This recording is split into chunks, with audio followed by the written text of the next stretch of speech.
Vlada je na tokratni seji najprej sklenila, da se do konca avgusta pripravi strokovna analiza pravnih podlag, ki so bile uporabljene v prekrškovnih postopkih proti posameznikom zaradi kršitev ukrepov zoper COVID-19. Torej, na današnji seji vlade sta bila sprejeta dva sklepa, ki se nanašata na prvič prekrške in drugič na tožbe za stroške policije na neprijavljenih shodih. Naj spomnim, da govorimo v prvi vrsti o odlokih, ki so bili tudi strani Ustavnega sodišča prepoznani kot neustavni. Prvi sklep je ta, da se do konca avgusta pripravi strokovna analiza pravnih podlag, ki so bile uporabljene v prekrškovnih postopkih proti posameznikom zaradi kršitev ukrepov zoper virusno bolezen SARS-CoV-2. To analizo bo pripravilo Ministrstvo za pravosodje skupaj z Ministrstvom za notranje zadeve in Službo vlade za zakonodajo. Pripravili bomo analizo vseh pravnih podlag in odlokov, na osnovi katerih so bili v času epidemije proti posameznikom uvedeni različni prekrškovni postopki ali na tej podlagi izrečene globe. Šele na podlagi analize se bo moč odločiti o nadaljnjih korakih glede identificiranih pomanjkljivosti. Ključno merilo bo torej načelo ustavnosti, zakonitosti in sorazmernosti.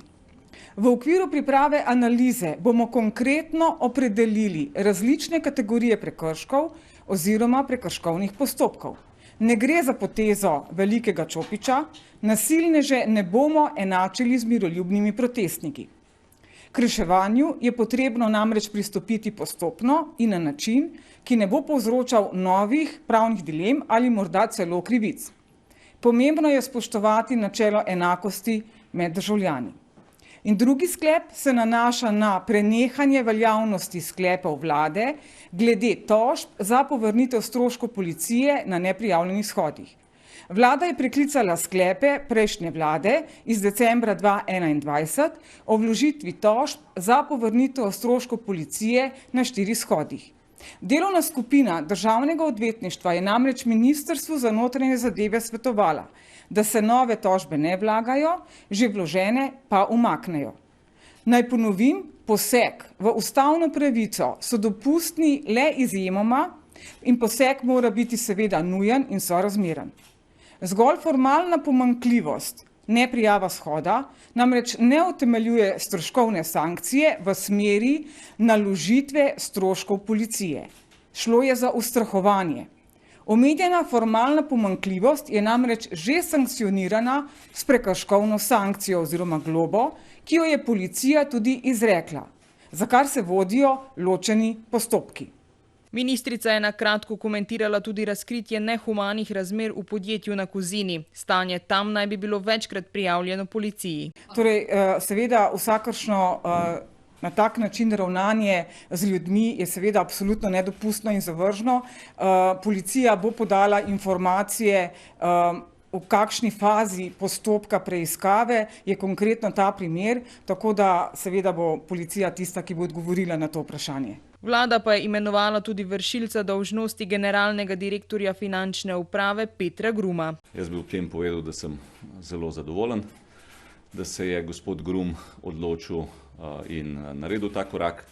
Kar se kadrovskih odločitev mene kot ministra, je bilo to v prvem tednu, v resnici sem se s tem največ ukvarjal, kar nekaj razgovorov tudi v pravu in Peter je bil moja željena izbira in kot sem rečeno rekel, zelo zadovoljen, da se je za to odločil.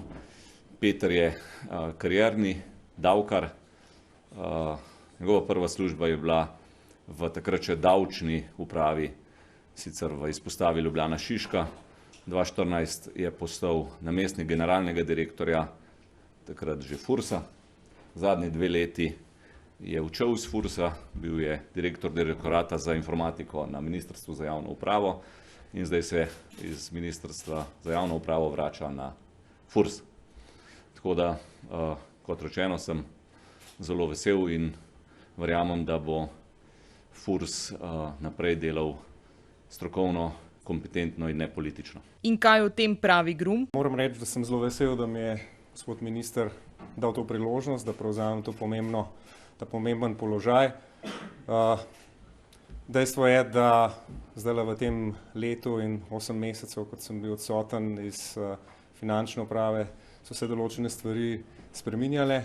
Jaz, ko bom prišel jutri v to novo službo, novo staro službo, bom vsekakor se pogovoril s sodelavci, pogledal, katere stvari so bile narejene, pogledali bomo tudi dejstvo določene menjave, ki so bile izvedene. Narejen je bil kar grob res v strokovne strukture finančne uprave in v tem delu bomo poskušali narediti vse, da postavimo te strukture v tak red, da bo finančna uprava lahko strokovno, učinkovito in pa nepolitično delovala. Minister za finance je spregovoril tudi o oceni koalicijske pogodbe, ki jo je podal Fiskalni svet. Kar se tiče odziva Fiskalnega sveta, najprej naj povem, da vlada, jaz kot minister za finance izjemno cenim delo Fiskalnega sveta. Mislim, da je zelo pomemben organ in na nek način jih vidim kot pomočnika pri varovanju javnih financ. Glede tega, kako pomemben organ je za to vlado, govori tudi to, da preden je bila vlada imenovana in začela s svojim delom, sem jaz kot minister za finance opravil samo 2 polformalna sestanka in eden je bil skupaj z predsednikom vlade, z Fiskalnim svetom. Njihov pogled je pravzaprav generalna ocena koalicijske pogodbe. O tej koalicijski pogodbi sem jaz sicer že veliko govoril, tako na moji predstavitvi kot kasneje. Koalicijska pogodba je pravzaprav smer, ki kaže, v katero ta vlada gre oziroma katere ukrepe bo izvajala.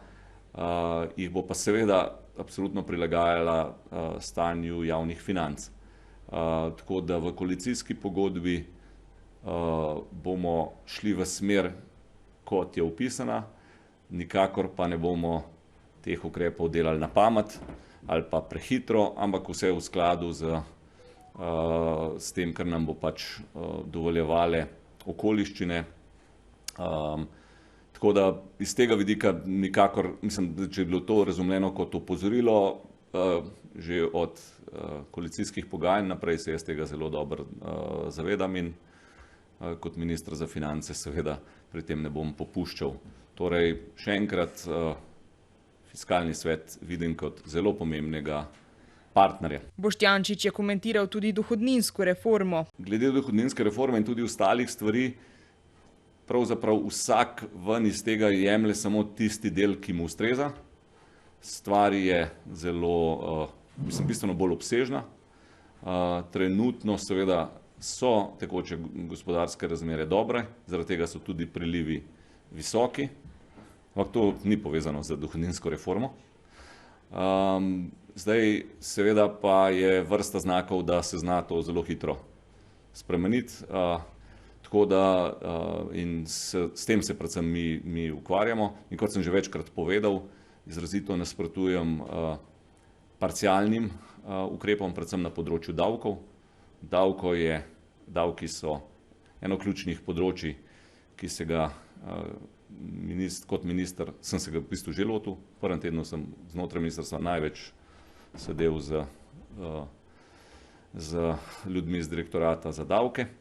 Tako da, kot sem povedal tudi že večkrat, glavna kritika dohodninske reforme prejšnje vlade je v tem, da je samo deloma naslovila zelo široko problematiko, torej noter ni nobenih ukrepov, kjer bi lahko morda tudi malo zategnili, samo dali smo in absolutno verjamem, da tudi v teh stvareh morajo biti stvari uravnotežene. Narejen pa bo tudi pregled zaposlitev od 1. januarja 2020 do 1. junija letos. Ministrstvo za javno upravo bo na osnovi prejetega gradiva, ki ga dobila iz ministrstva in resorjev, v 60 dneh pripravilo končno poročilo.